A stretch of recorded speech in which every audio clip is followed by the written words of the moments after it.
जय Hind. Current affairs daily revision series का आज हमारा 5वां लेक्चर है। आज के सेशन में एक तो हम बात करेंगे एनाकोंडा स्ट्रेटजी के बारे में, दूसरा हम पढ़ेंगे क्राइम्स अगेंस्ट ह्यूमैनिटी ट्रीटी के बारे में, और फाइनली हम बात करेंगे UNRWA के बारे में। इन सभी टॉपिक्स के बारे में प्रीलिम्स के पॉइंट ऑफ व्यू से आज हमें पढ़ना है, इनको रिवाइज करना है। देखो शुरू करते हैं। सबसे पहले हम बात करेंगे एनाकोंडा स्ट्रेटजी के बारे में। न्यूज़ क्या है? ताइवान की नेवी ने चाइना को अक्यूज़ किया है। ताइवान की नेवी का ये कहना है कि चाइना ताइवान के अगेंस्ट में एनाकोंडा स्ट्रेटजी को यूज़ कर रहा है to assert territorial control. Prelims के पॉइंट ऑफ व्यू से इंपॉर्टेंट हो जाता है कि ये एनाकोंडा स्ट्रेटजी है क्या।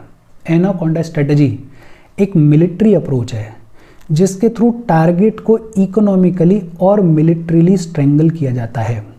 एनाकोंडा स्ट्रेटजी एक मिलिट्री अप्रोच है जिसके थ्रू टारगेट को इकोनॉमिकली और मिलिट्रीली कमज़ोर किया जाता है, बिल्कुल वैसे ही जैसे कि एक एनाकोंडा स्नेक करता है। एनाकोंडा क्या करता है? वो अपने प्रे को चारों तरफ से जकड़ता है और धीरे धीरे उसको सफोकेट करता है, धीरे धीरे उसको कमज़ोर करता है और अल्टीमेटली मार देता है।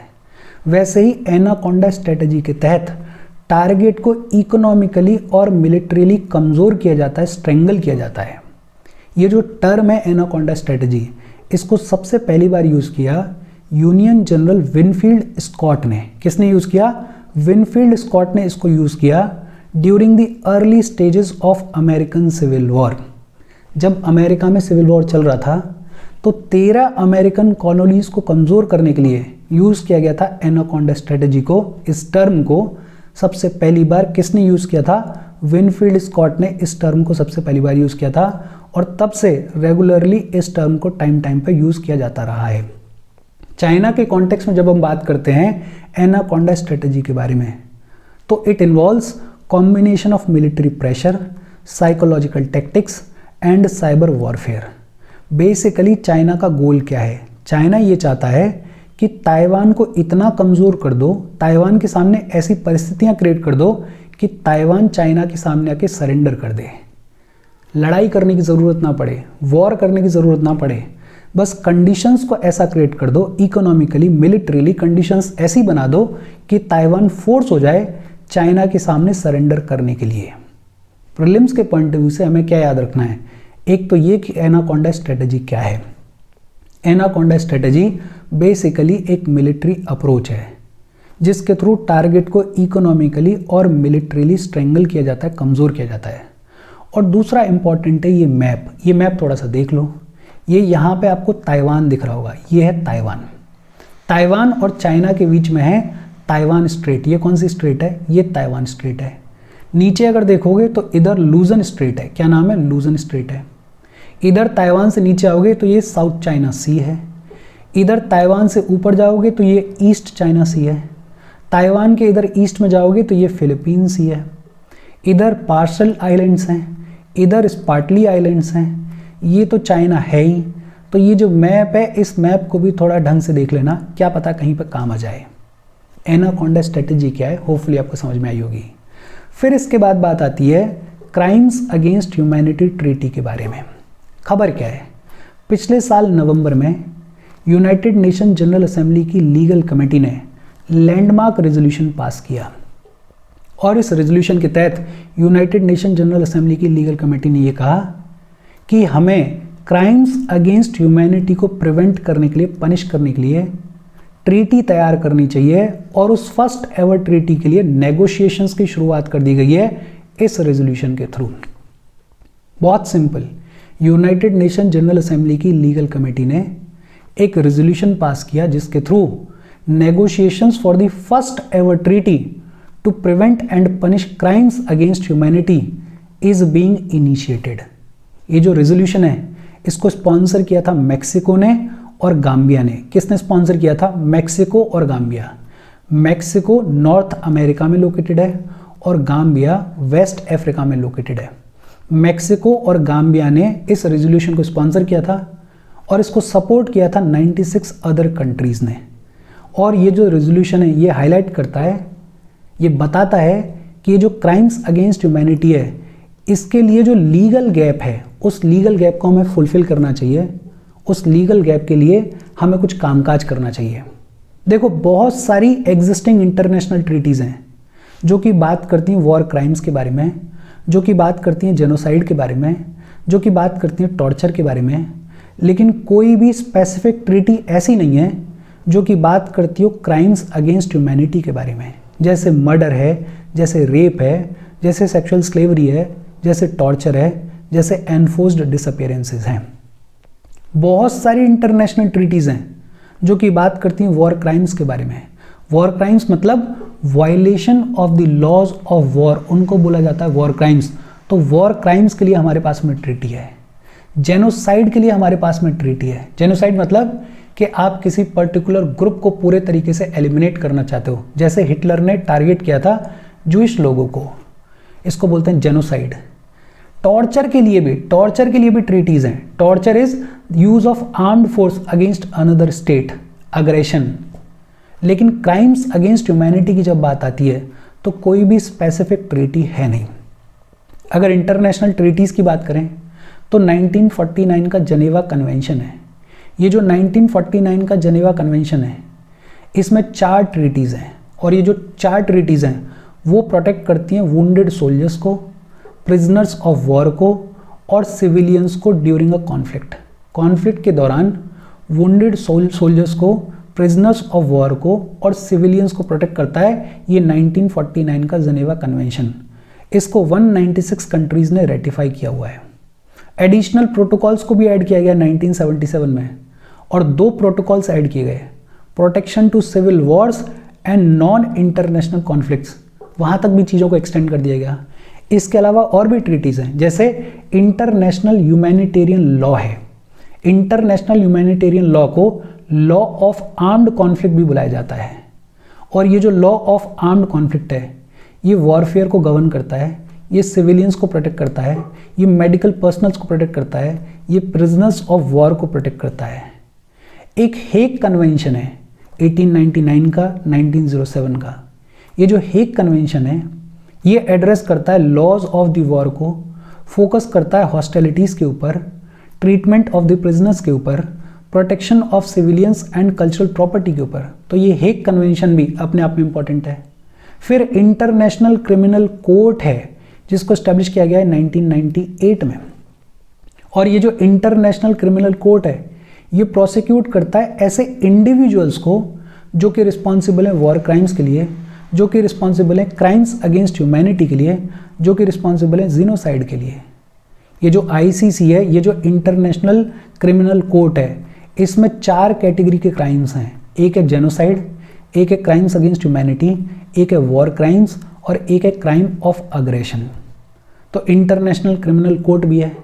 यूनाइटेड नेशन का चार्टर भी है 1945 का, जो कि रेगुलेट करता है यूज़ ऑफ फोर्स को, प्रोहिबिट करता है एग्रेसिव वॉर को और राइट टू सेल्फ डिफेंस को रिकॉग्नाइज भी करता है।